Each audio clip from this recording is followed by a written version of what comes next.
So, for our agenda today, we're going to share a little bit about, oh, give me a second,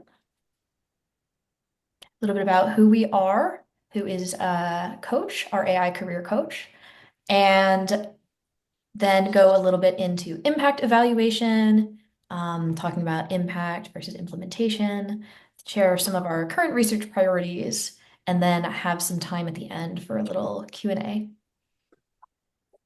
So, first off, Career Village. Our mission, we're a nonprofit. We were founded in 2011, and our mission is to democratize access to career information and advice for underrepresented folks.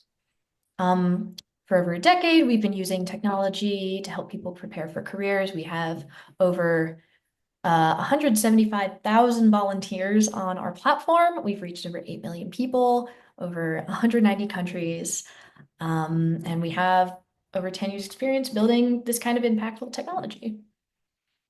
Here is an overview of the impact research squad at Career Village. It includes myself, Sarah Shaw, as well as Katie Latham. She is our coaching and learning expert. She's known as Coach's Coach, as well as Ryan Baker, who is our research consultant and the director for the Penn Center for Learning Analytics. We also have a variety of research partnerships, so including JPAL in collaboration with Google.org. We just kicked off our partnership for the Partnership for AI Evidence. We're also a member of the Skills Builder Partnership and conducting research in collaboration with Vanderbilt University. So for some context into the challenge that we're solving, there are 8 million jobs and 5 million unemployed. As we all may have guessed, AI is causing significant disruption to the labor market. 68% of employees say employees will need to reskill or upskill in the next few years. There is even less support for people who are navigating careers and education outside of the traditional educational college structures. Coach is our AI career coach, which is built by Career Village, as well as a coalition of educators, nonprofits, and workforce boards.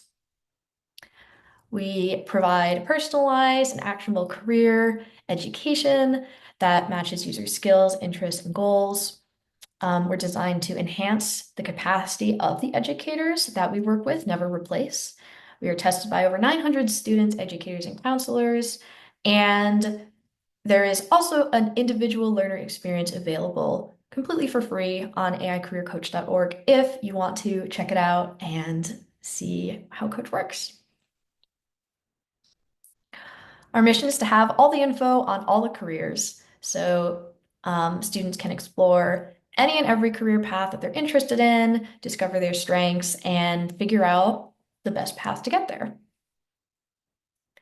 Our coach is structured through a variety of different activities, which are a series of guided conversations. And these are some of the topics that Coach provides. So personalized recommendations, developing skills, resume writing, cover letter assistance, and including data from a variety of sources to share insights into industry, workforce, and salary, and that kind of thing. We also have a strong commitment to responsible AI. So Coach was built by nonprofits and educators. And we're going to launch our second poll, which is asking you, what is the most important feature to consider when building new AI tools?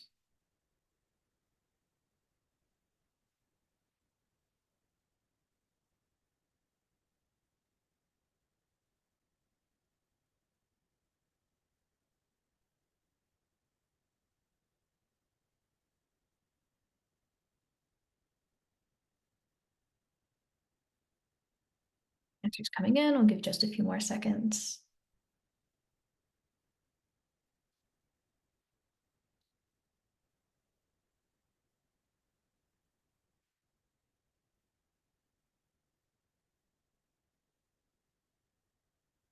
Great, so we have a lot of interest in data sources for the training of the models, ethical collection of user data, super important, human in the loop practices, and transparency of models or results.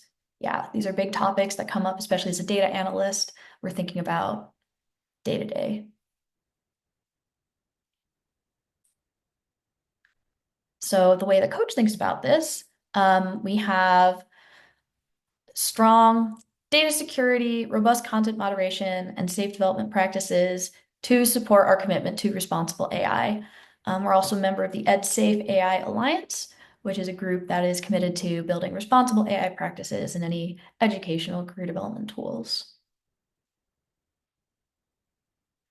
Coach was designed in coalition with over 20 career development organizations, contributing to testing and development of the platform, and these are some of our partners here.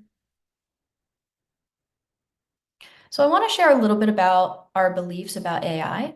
Um, Most importantly, AI can't replace people, but it can support people's work. So within education, we find the value of AI to be to take care of some of the common questions and activities so that educator and learner time can be used for more quality one-on-one conversations. How that translates to coach is that coach should be used to enhance educator capacity and never replace. This is built into its design um, and informed by a whole bunch of our nonprofit partners. For independent learners, anyone who is a job seeker or student, we give free access to coach so that we can provide career information outside of any traditional pathways. So I'm going to go a little bit into impact evaluation to talk about the work that I've done. But first, we have one more poll, which is what is the biggest challenge that you faced with implementing AI tools?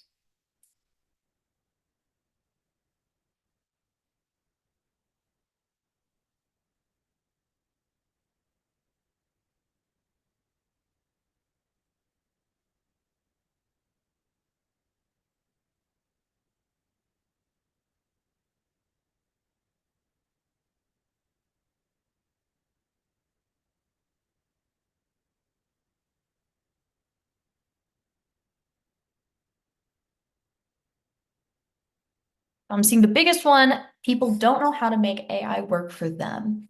And I've got to agree, this is a common thing, something that we focus a lot on when it comes to our implementation of Coach, especially in different contexts and programs. So, our twofold approach to impact evaluation involves impact and the implementation aspect. So, something that's important to remember is that the impact of a solution depends a whole lot on the support of its implementation. So, we're looking at questions like how does Gen AI career coaching affect outcomes for both learners and educators? But at the same time, how can educators successfully implement these Gen AI solutions into their work? So I want to share a little bit about our first collaboration, which was a pilot study with Perscolis in 2024. How we collaborate with partners to collect outcomes. So there are a lot of connection points from Career Village to the end user. There is us communicating with the partner, communicating with the facilitator, educator to get to the learner. So in order to better manage this process, we build working relationships with each partner to foster a strong collaboration. First Goals is a national job training program.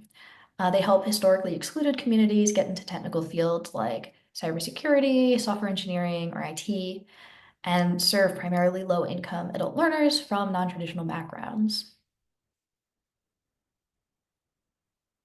So our relationship is rallying around studying how we can improve coach for low-income adult learners making a career transition.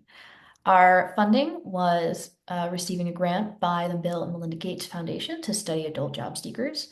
And in partnership with Perscolis, we co-designed a pilot study of Coach within their existing programs. So to better illustrate kind of all the different factors at play here, this is a diagram of the variety of stakeholders involved in this process. So down here we have the um, Gates Foundation and our fundraising person. So reporting to the grant, communicating between the partner success as well as the data team, and our partners' contacts at Perscolis in order to get in touch with the educators to then facilitate use of coach to their learners. So as you can see, there's sort of a lot of dots to connect from start to finish to understand the value in the use of coach and how it translates to outcomes. So here are some of our insights from the pilot studies that we ran the second half of last year. As some general framing, we had a flexible pilot design. So we wanted to really investigate the questions like what implementation challenges we are going to face, and also how learners and educators were going to use Coach. So in order to do so, we wanted to use a flexible pilot design to allow them to explore Coach and see, surface the most value for them. We also used retrospectives and end surveys to better understand the needs of the partners, educators, and learners. So we were able to connect with them at different points in the process to understand their experience and better understand what they wanted to use Coach for. And finally, it's really important to highlight our collaboration with the educators. So a small group of educators joined a brainstorming session between pilots 1 and 2 to help us understand the successes and challenges of using Coach. That helped us inform the pilot and the implementation of Coach for the next group of educators. Some insights from the educator side of things. Number one is we noticed that educators need robust and accessible support for using AI tools. So it's important to remember that educators, especially in large programs for career development, are being asked to apply a lot of new tools. It can actually be really burdensome to learn a new tool, apply it, and keep your students engaged if you don't already have a lot of familiarity with the tool, which is the opposite of what we're hoping to achieve with Coach. So we invited educators to an orientation to get more hands-on and understand how to make Coach work for their classes and their own unique teaching styles. And what we found is that educators were more open to the tool once they saw how it could be used more creatively as opposed to prescriptively. So for example, they could define a particular structure that they were hoping their students' resumes fall under, or particular topics to focus on. And the Coach experience could be customizable to how they hope to facilitate their own class. The second insight is that educators who got the most value out of Coach usually had prior experience with AI tools. So it's important to remember that every individual has a different experience with and perception of AI. And the educators who were skeptical of AI tended not to use it as much within their classrooms. And those who did ended up using it in unique and collaborative ways. So a quote that I really love from one of our retrospectives is an educator shared that we start with artificial intelligence and then we apply human intelligence. So what he did in his classroom was he started the lesson with a Coach activity so that all of his learners could, for example, build up their resume, build up their elevator pitch, and then he got everyone together in a group to discuss, all right, what did you learn? What seemed right? What seemed off, and sort of dive more into the personalized side of things. It's really important to note that with any of these tools, the only way to achieve learner buy-in is to get your educator buy-in. So it's really important to highlight and collaborate with the educators that we're working with in order to make sure that Coach is a valuable experience for their learners. Some really exciting things that came out of this pilot study are 2 implementation guides. So these are guides for higher ed and workforce development orgs. We have both links from them right here. They include things like evaluation checklists to support decision making and summarizing our key insights from the program. There is a case study write-up also that is coming soon, so keep an eye out for that. And then on the other side, we want to share some insights from our learners, right? What's the impact of Coach? So of all the surveyed responses, we found that 80% of the learners agreed that they found Coach to be a helpful career support. Within the open response answers in the surveys, we noticed learners appreciated that coach provided resources that they wouldn't have thought to Google themselves and career options that they hadn't considered. So providing some additional insights or ideas about what they might be interested in. They also loved that coach answered all their questions and provided responses that were insightful and actionable. So it's really important for learners to know, okay, I have this learning, this insight. What are my next steps? Gen the next is that generative AI is uniquely suited to build confidence. So talking to AI can often be more accessible than talking to a person. Some learners mentioned that it was helpful to speak to somebody in a judgment-free environment, knowing that there weren't any of those social burdens of, feeling inhibited or worried about what someone might think of them, but they could just talk to coach. For example, somebody mentioned that they hate networking.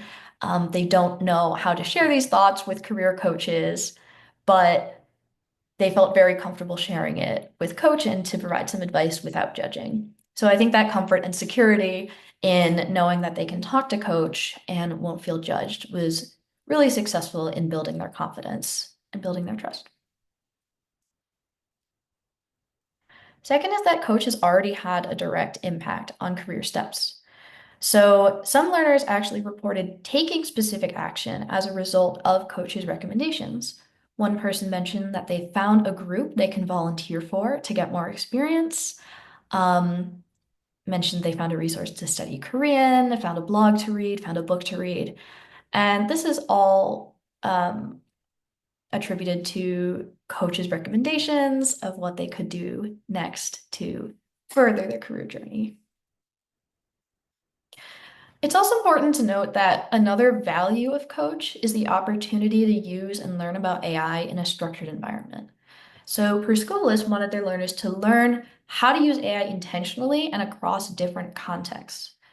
Another value of using Coach in a programmatic way is to provide an interactive kind of sandbox to develop AI literacy and skills in the classroom. In this way, learners can understand how to make AI work for them, and the educators can provide feedback and oversight and help their learners build an emerging and critical skill. So not only can Coach help with career readiness and support, but also provides kind of an environment to engage with AI in general and understand how to use it intentionally. And our next poll, which is more of a fun one, we want to know which of these hypothetical research articles are you most likely to read? And after this, I'm going to pass it off to Sarah to talk a little bit about our current research priorities.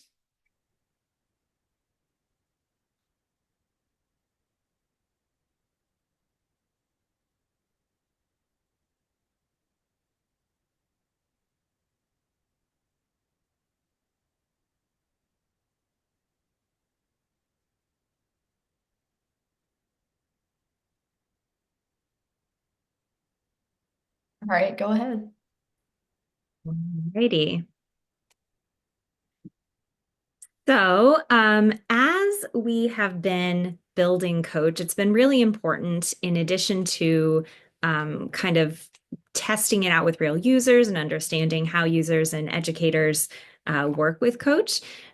We've also been focused on building kind of a foundation of impact evaluation and measurement so we can really understand what are we trying to do with Coach and then evaluate, is Coach meeting those objectives that we're setting out to meet? And so I'm just going to kind of walk you through how we engaged in this process and kind of how we went about this work. So, the first thing we did is we looked at what already exists. So, we started with this idea of career readiness, and we looked at six different popular frameworks around career readiness and how career readiness develops.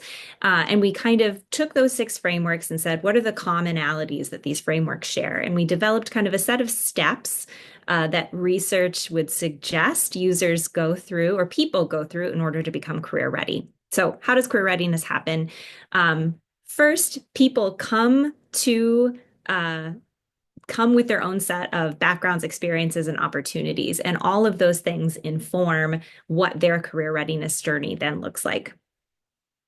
But it generally starts with exploration. So that can be exploring different careers, exploring yourself and understanding what are your skills or preferences or interests. And then there's this connection piece. So once you kind of understand what careers exist and who you are and what your interests are, how do you find the connections then between what you know about yourself and what different careers exist? So this could be a specific job, it could be a field. It kind of depends on where the person is in their career journey, what those connections might look like. And then there comes action. So once a person has an idea of where they want to go career-wise, then it's a matter of taking the steps to get there, whether that's education, putting together a resume, talking with someone who holds that career, networking, submitting a job application. Action can look like a lot of different things. And then ultimately that action leads to enrolling in an education program or getting a job and building some sort of experience that then informs whatever your next career step looks like. So this process is often cyclical. Um, Users or people will engage in this process throughout their several times, usually throughout their lifetime. And once we kind of understood the process of career readiness, our next step was to look at what programs and supports that exist today, what parts of that career readiness process do those existing programs and supports really target? And as you might imagine, there are first of all, a ton of incredible programs. A lot of them focus on that exploration piece, finding careers, finding people to connect with, finding education programs. A lot of them also focus on that action piece, so helping people get their resumes in order or apply for jobs or apply to education programs. Um, and then that connection piece in the middle of connecting who you are as a person and the unique set of experiences and background that you bring to whatever the future looks like is also done by these programs, but it's a much more intricate work to do that. And so what we found is that for job seekers who have access to like a career coach they can meet with or an academic counselor or someone like that, that's generally where that connection piece is happening. But for learners who don't have access to those kind of supports, maybe because they've graduated high school, so they don't have an academic counselor anymore, or they're not enrolled in a higher education program, or they can't afford to meet with like a career coach, that connection piece is something they have to do themselves, which can be tough to do on your own. And so once we kind of looked at the existing landscape, looked at research that exists around existing career readiness supports and programs, we kind of had an idea of like, okay, here are maybe where AI might be well suited to support existing programs and efforts and really superpower the work that's already happening so that ultimately more job seekers can get jobs and make economically powerful career moves and positive things like that. So the other thing that we did after kind of surveying all this career readiness research is we put together our definition of career readiness, which is career readiness is the collection of attitudes, knowledge and competencies, and behaviors that contribute to success in an individual's career journey. And using that kind of definition, then we put together kind of our impact model for coach. So you'll see on the left, these are the inputs that individuals come to coach with: their current education level, their motivation, their background, their demographics, all the things that AI is not going to control or change really. And then as they're working with coach, then we're focused on how do the conversations and activities that they're engaging in support them in building their attitudes. So that's like their mindsets about their beliefs, their interests, their self-efficacy, their sense of belonging. How is it impacting their behaviors? So do we see them exploring? Do we see them creating artifacts like resumes or practicing interviews? And then do we also see movement in their knowledge and competencies. So, are they building their skills? Are they engaging in professional development opportunities? And of course, the output of that, then, the outcomes we're looking for is, are we helping our users transition from school to work or from career to career? Do we see higher levels of career satisfaction? Do we see enrollment in education programs or persistence in education programs? All those kind of outcomes.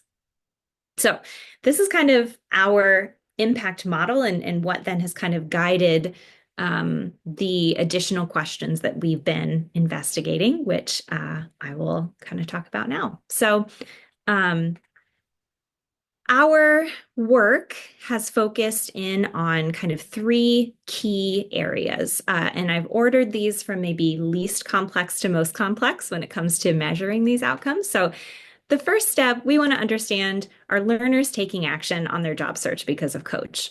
Um, then we want to understand, to what extent are learners building their knowledge, applying their skills, and reflecting on their progress? And then at kind of the third level, we want to understand, are learners getting better jobs or making faster job transitions with the help of Coach? So on that first impact area or focus area on those career next steps, we're kind of evaluating the impact by looking at first user analytics. So what types of conversations and activities are users engaging in? What order do they move in? How many of those conversations and activities are they engaging in? Do we see a pattern as they move through those? That would indicate some sort of engagement or some sort of skill growth or meaningful set of actions. And then we also have a series of self-reported measures that we've put in Coach, both post-activity surveys where we're asking them kind of about their experience. Did they feel like that helped them build their skill? Do they feel like they have a better resume? Do they feel more confident about a job interview? And then we also have a pre and post measure that we've been using. It's called the Career Adaptability Scale, and it measures kind of four different aspects of career readiness. So users take that before they start using Coach, and then again after they've used Coach for a while. And that's kind of another way that we can start to get an idea of the impact that Coach is having.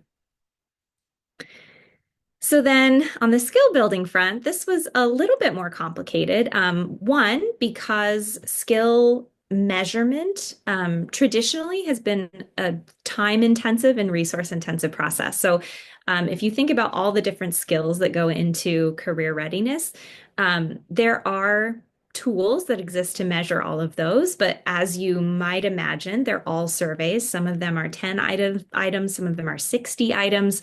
If you as an individual were going to sit down and try to figure out how career ready you are, it could take hours of surveys, which no one wants to do. That's not a sustainable way to continue to measure skills. And so we have been working on, how do we get better at this? So like I said, measuring individual skills is time consuming, but if we're able to understand the skills that our users come in with, we're able then to support them in a more personalized way, with helping them understand, where do they move to next. And so we went, just like we did before with career readiness, we went and looked at what have others done. We found all these skill assessments that exist. But we also found some skill prediction models that exist. Most of these were industry specific. So a model that can predict the IT skills that someone has from their resume, or a model that can predict the healthcare skills that someone has from their resume. We didn't find any existing models that predicted career readiness skills. And so we thought, ooh, that's an opportunity for us. And so right now we are in the middle of building a model that can predict a person's career readiness from an artifact. In this case, we're starting with resumes, and we have plans to bring in more artifacts. What this looks like practically is, we compiled a list of 14 individual skills like critical thinking, written communication, perseverance, from 5 leading career readiness frameworks. So these frameworks had lists of skills that they say, this is what a person needs to be career ready.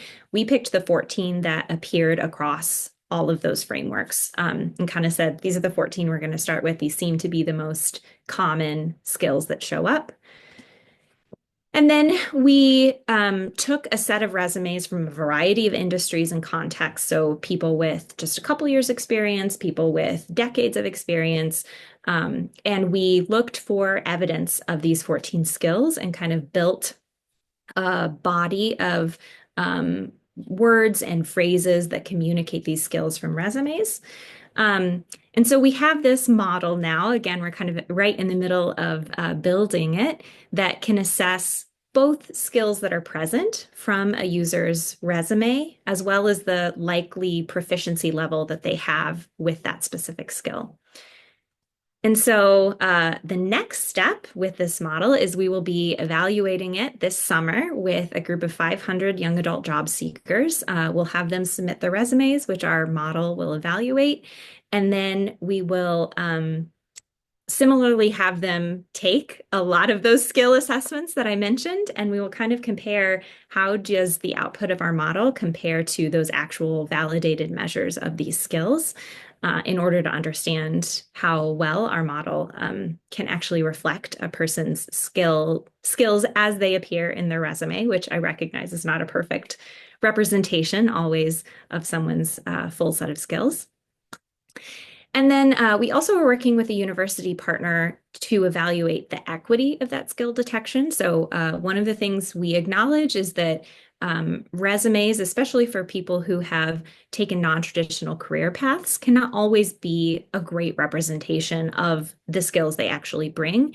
And so we are working with this university partner to identify how do we evaluate for non-traditional resumes or for users who maybe have never put together a resume, how do we capture their skill as well and create an accurate reflection of that skill or set of skills. And then we also just were invited to be a part of the Skill Builder Fellowship with a group that focuses on career readiness skills and helping users build them. And we'll be working with them to figure out how do we extend coaches' assessment capabilities beyond just resumes. So if we can measure skills through their resumes, could we also measure skills as they're completing activities and conversations with coach to be able to update those skill profiles as a person works with coach or completes other activities like completion of a skills training program or something like that. So that's kind of where we're at on the skills measurement side. We have this third level then, which is this job outcomes tracking.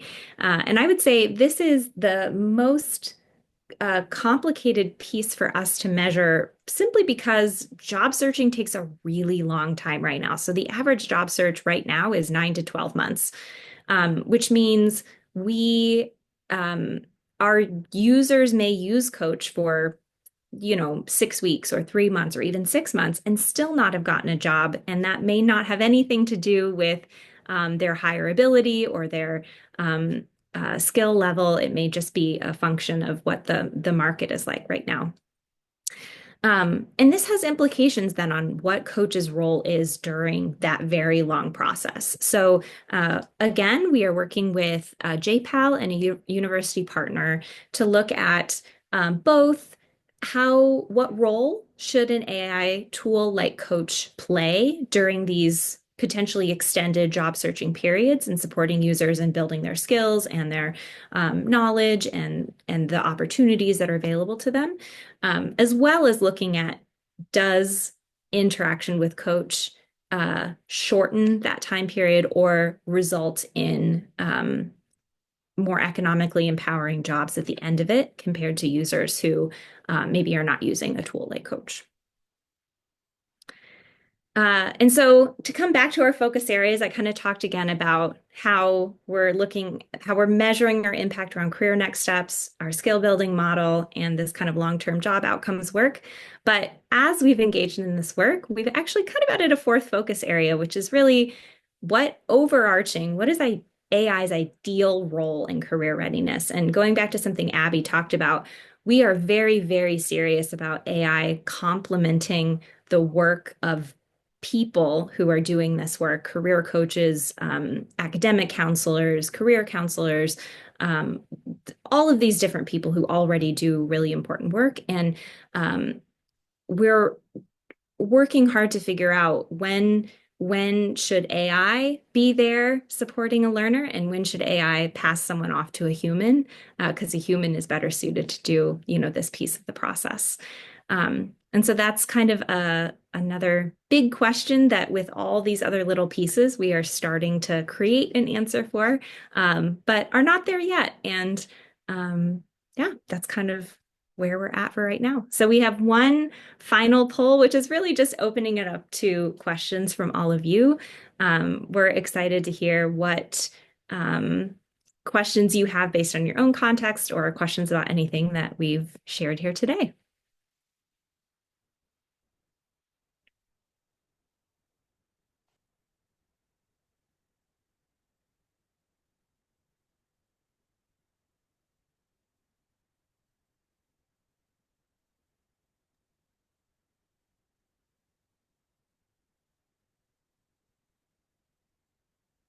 I know we went through a whole lot of content right there. So please feel free if you, oh, I think we have our emails on the last slide. If you do Really quickly. want to follow up with us at all, we are super happy to connect and talk a little bit about the research. If you're interested in learning more about the product, I would direct you to Donna at Career Village. And we have one question in the chat, which is who is the target audience for coaches' career readiness? Yeah, So go ahead. that's a great question. So I would say, and Abby, you can add to this as well. We've worked with a lot of programs that serve adult learners. And so we're focused on adult learners who are interested in making career transitions. I would say specifically, we're interested in adult learners who come from traditionally underserved backgrounds, which represents a very wide set of groups. But those are the partnerships that we have prioritized as we've been building Coach.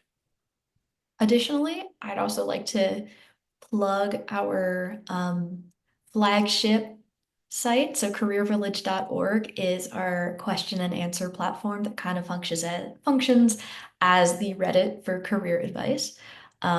So if anyone has any question about any career, um, they can post that question on our platform, and then a volunteer from our huge network of volunteers, over 200,000, can be matched to that question, then respond from their experience in the field. So that is absolute. Our coach as well as Q&A are, suitable for all ages or anyone who's interested in making a career transition.